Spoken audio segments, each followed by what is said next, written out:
Ilang kahon ng cigarette candy kumpiskado rin sa loob ng pamilihan sa Baguio City. Sundan sa report. Kinumpiska sa loob ng Baguio City Public Market ang ilang kahon ng cigarette candy. Ayon sa otoridad, bagamat candy lamang ito at hindi naman totoong sigarilyo, hindi pa rin ito pinahihintulutan sa syudad alinsunod sa umiiral na ordinansa.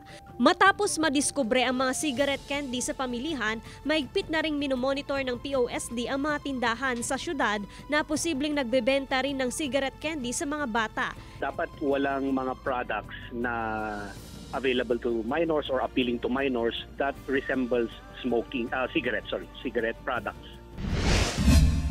Isang bag na naglalaman ng 49 na bricks ng marijuana ang nadiskubre sa gilid ng kalsada sa Lubwagan, Kalinga. Mahigit 5.8 million pesos ang halaga nito.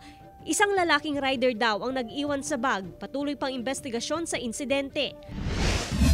Hawak na ng militar ang ilang mga armas na pagmamay-ari ng NPA matapos ang nangyaring inkwentro sa bahagi ng Barangay Pakkad, Malibkong, Abra.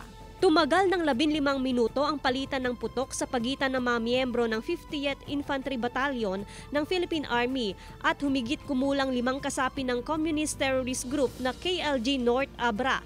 Na-recover sa lugar ang 3 M16 rifle, isang M14 rifle at isang K3 light machine gun at 2 bandolier. Wala namang nasugatan sa panig ng militar at tinutukoy pa kung may nasugatan sa hanay ng rebelding grupo. Nagpapatuloy ang operasyon ng militar upang matugis ang mga rebelding grupo sa lugar. Joan Ponsoy, One North Central Luzon.